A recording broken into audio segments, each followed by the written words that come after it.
It's the journey that attracts your spiritual soulmate. Looking around the corner to find out if your spiritual soulmate has arrived yet is like the kids saying, "Are we there yet?" And just like the kids, the more often you ask yourself, the longer the journey seems to take.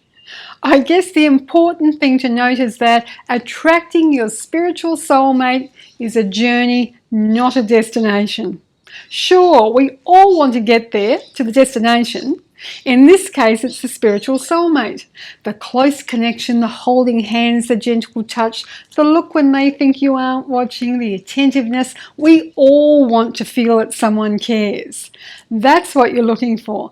But when it doesn't happen, if you feel that twinge of disappointment within, then you know you're focused on the destination and not the journey.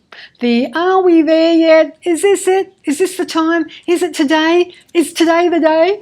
Hi, I'm Gayle Marie from 6 Dimensions of Healing, and I've been a spiritual counsellor for over 22 years, helping people create wonderful soulmate relationships.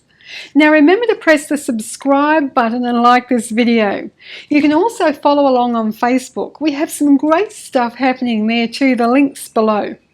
Also share this video with someone who is looking for their spiritual soulmate. We all want to help someone be happy.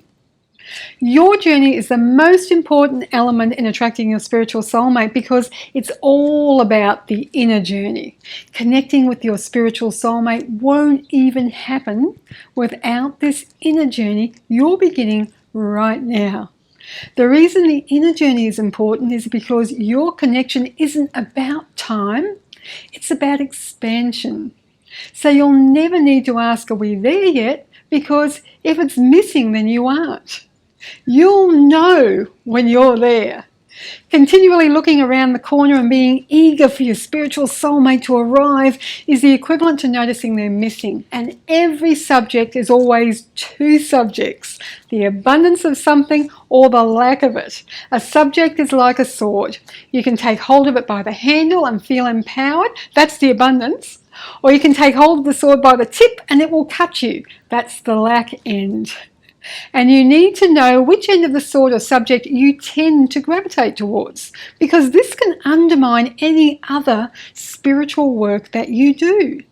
These patterns of looking at a subject and taking it by the tip of the sword can be so ingrained that it seems like you're hiding them from yourself. They can be very subtle. So it can be much easier to recognize this trait of looking for what's not working in other people first. For example, listen to the conversations of friends and family who you speak with on the phone or connect with in person. How do they speak about something they want? Are they excited and enthusiastic, or do they tell you all the reasons it won't or can't happen? This is especially easy to distinguish in a crisis. Which end of the sword are they handling, the handle or the tip? The end that empowers or the tip that cuts?